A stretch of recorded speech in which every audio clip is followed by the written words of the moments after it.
The most elusive holy relic of all time. Was it the chalice Jesus used to celebrate the Last Supper?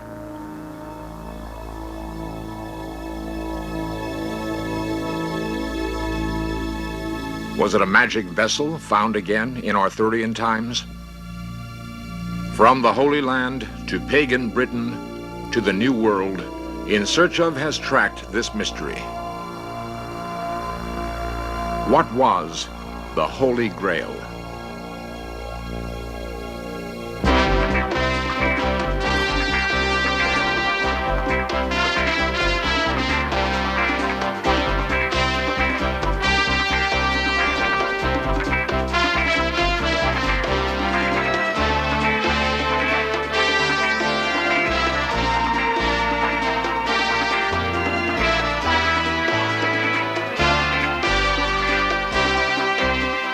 This series presents information based in part on theory and conjecture.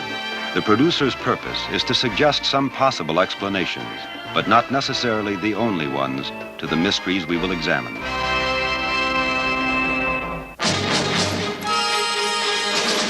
Modern films and novels still celebrate King Arthur and the Knights of the Round Table.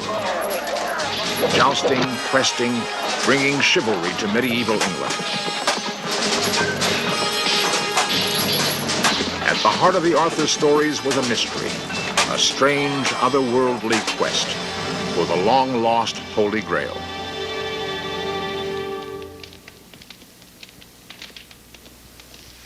There are 47 surviving romances of King Arthur and the quest for the Holy Grail. Arthur was a real person. In the 5th century, he led the Britons to a decisive victory over the Saxons. The Grail legends, however, are not history, but a very strange intertwining of Christian and pagan stories. For the first time on In Search Of, we're going to examine the same mystery twice. First, as a Christian legend, and second, as a very ancient pagan myth. The image of the Last Supper derives from medieval art. The events are chronicled in the Gospels. Jerusalem, 33 AD. 13 humble Jews gathered to celebrate Passover, a ritual unchanged since the time of Moses.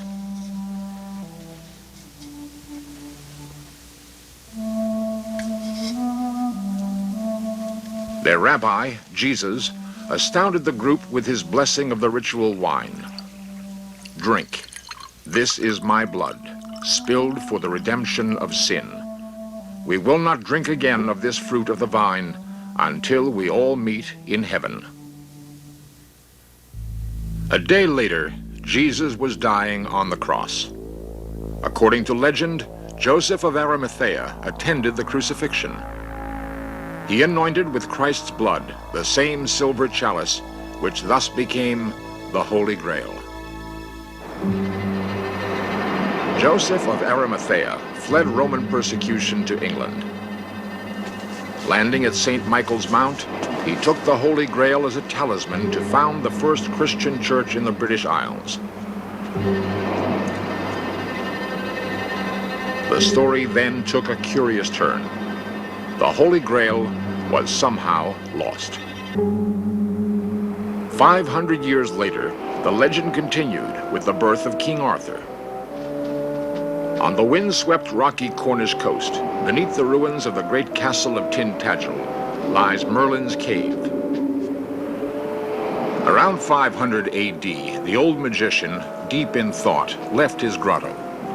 Old King Uther Pendragon was dying without an heir, and the future of England seemed in grave doubt.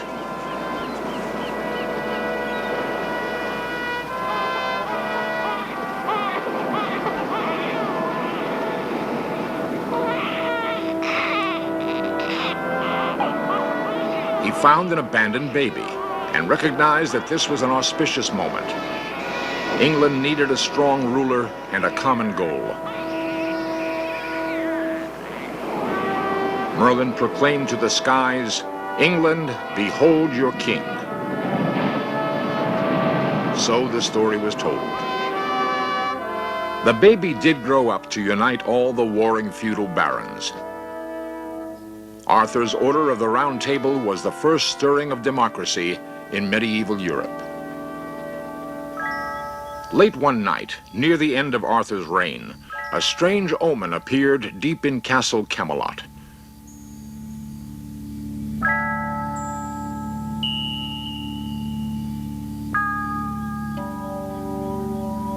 King David's sword, embedded in a rock.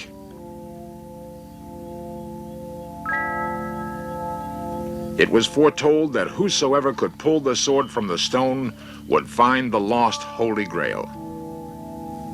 All the knights of the Round Table tried in vain.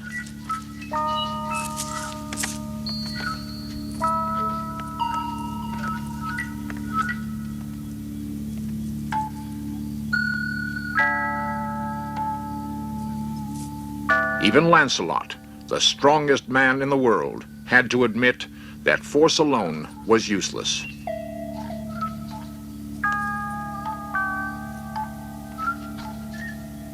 Suddenly, a stranger appeared from the shadows, Galahad, the one pure knight.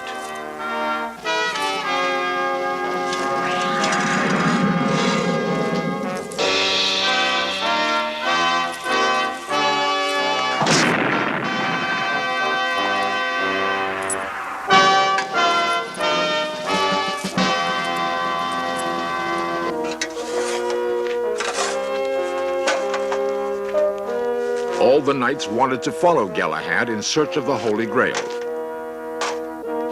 They felt it would be the greatest adventure of their lives.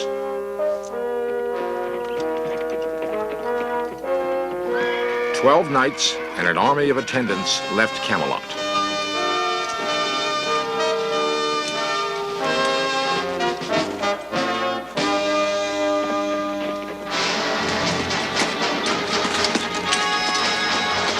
Most of them soon wearied of the search for the Grail and took to raiding Saxon castles, slaying infidels, and rescuing maidens in distress.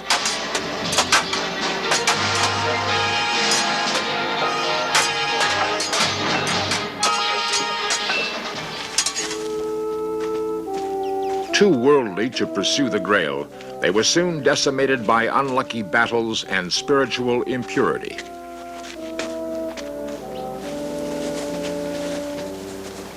The few who kept to the true quest found themselves in an appalling wasteland.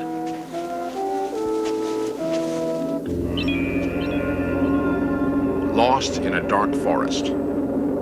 They came upon ruins older than any of them could imagine.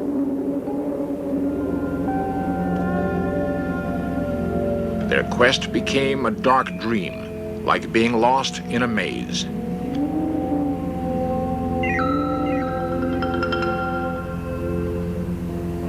Finally, half dead from wounds and starvation, they came to the enchanted castle of Corbenic, where it was told the Grail itself was hidden. Only 3 knights were left. Sir Percival, who had never known a woman, Sir Bors, who had only once and repented, and Virgin Galahad, whose strength was as the strength of 10 because his heart was pure.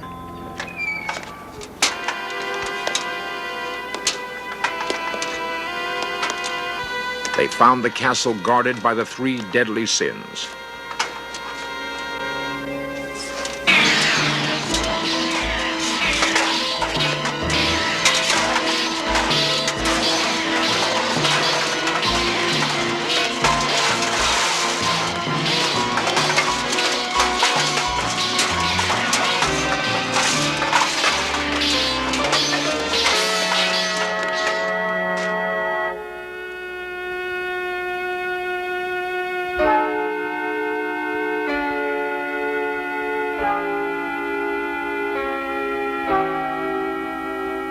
The fallen armor lay empty.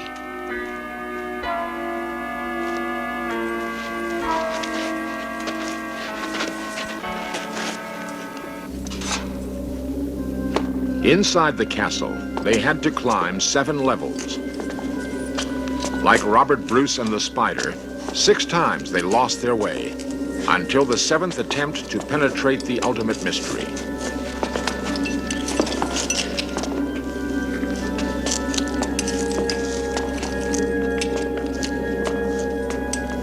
They found more than they expected.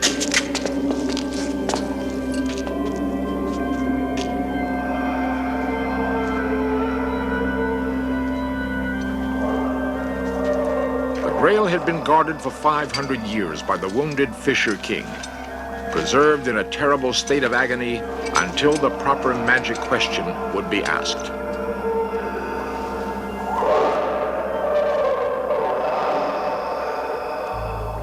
Galahad alone conquered his terror and asked, "Whom does this Grail serve?"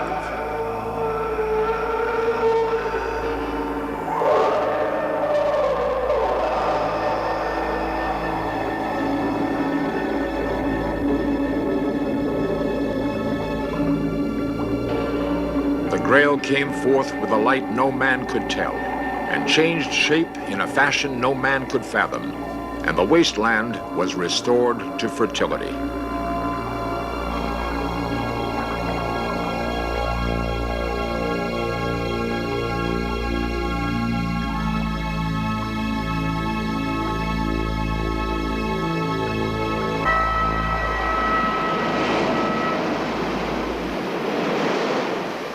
Galahad then took the Grail back to the Holy Land, to the mythic country of Saras.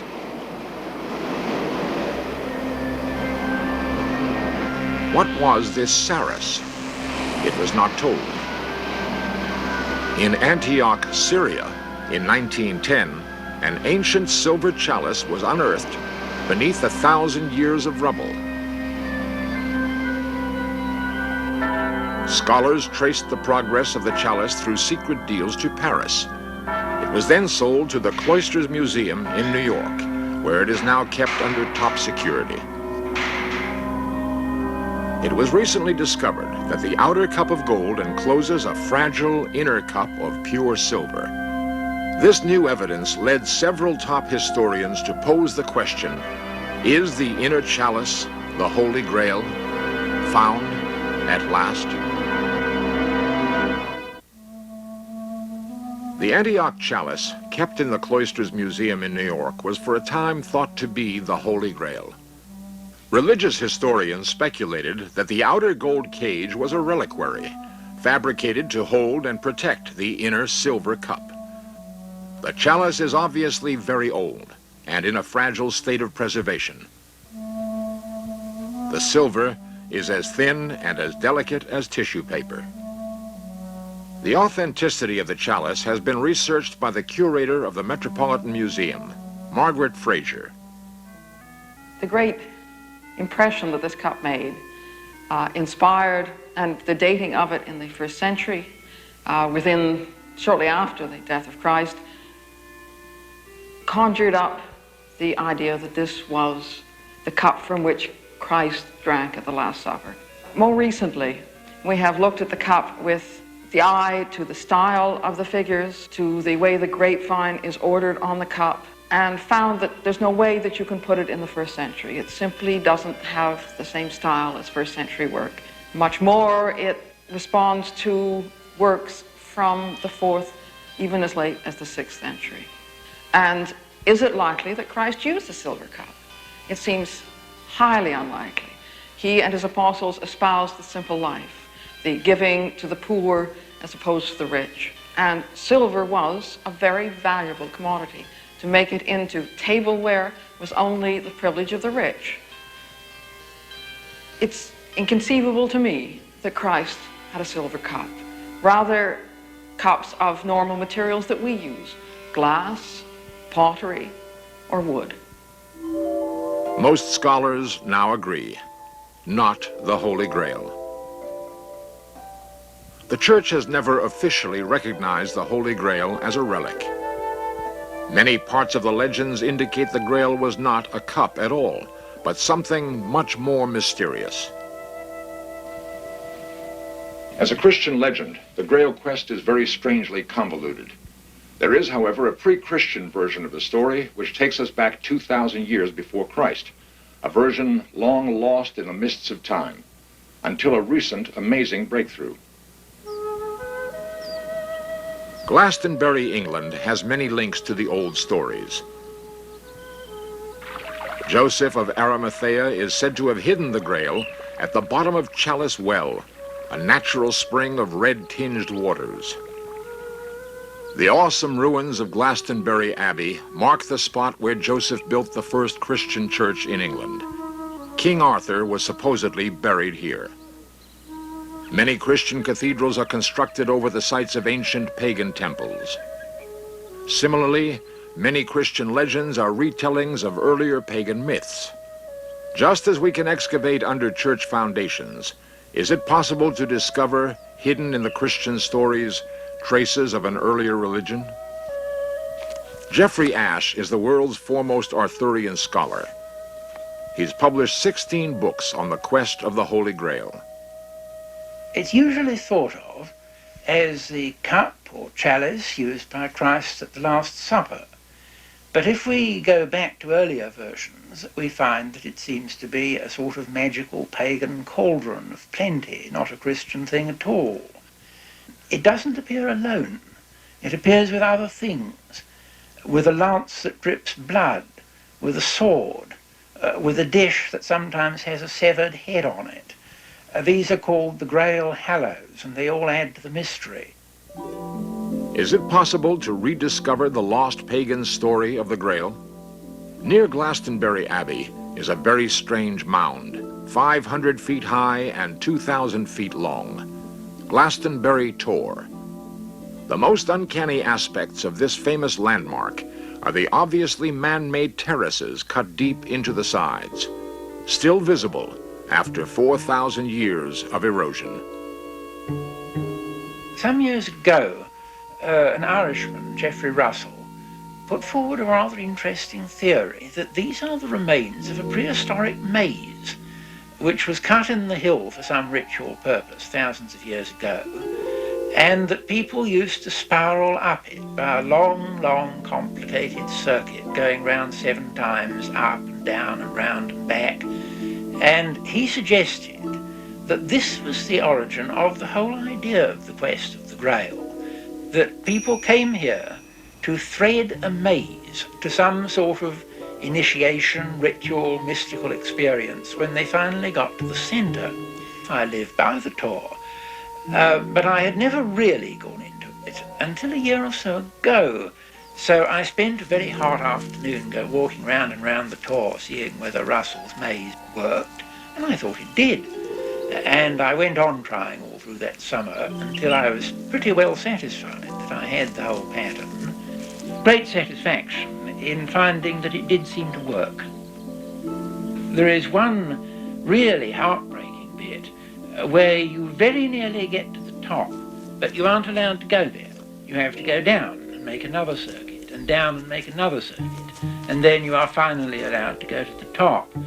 I think perhaps this is part of the secret of the whole thing. Perhaps there was a kind of lesson in it. Is there any other evidence which could corroborate such a radical theory that the quest for the Holy Grail was an ancient pagan ceremony inside a giant maze? The answer? A surprising confirmation. At Tintagel, where legendary Arthur was born, ruins of a Saxon fortress still stand guard over the Cornish coast.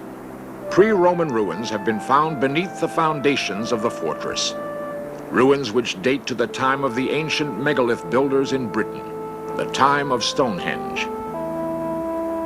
In a hidden valley beneath Tintagel, Jeffrey Ashe noticed a rock carving from the same era.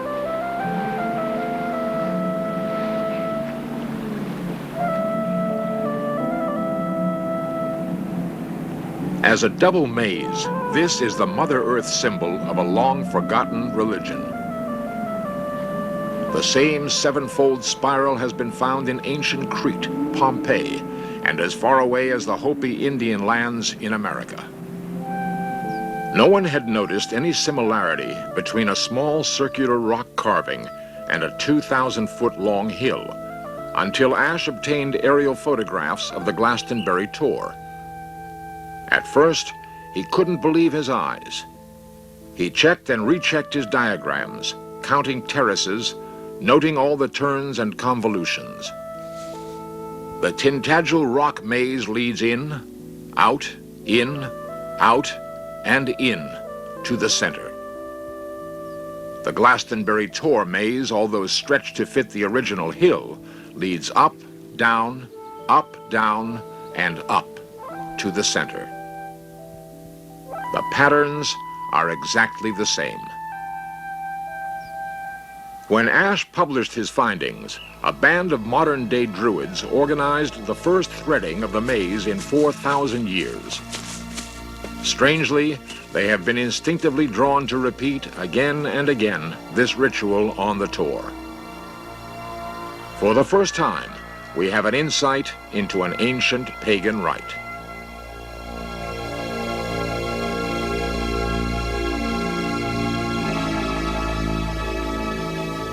An archaeological dig could corroborate this theory that the maze on Glastonbury Tor was the original quest for the Holy Grail.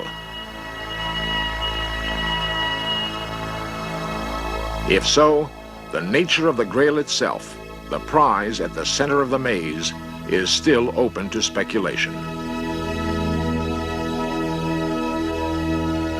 From ancient times through the Christian era, modern scholars still regard the Holy Grail as one of the great unsolved mysteries. What was the Holy Grail? In the earliest known accounts, it was described as a saucer-shaped vessel which fell from heaven. The roots of the word Grail mean crater. Were the Christian legends, built upon pagan myths, dim memories of something ancient and alien, still buried under Glastonbury Tor? Perhaps.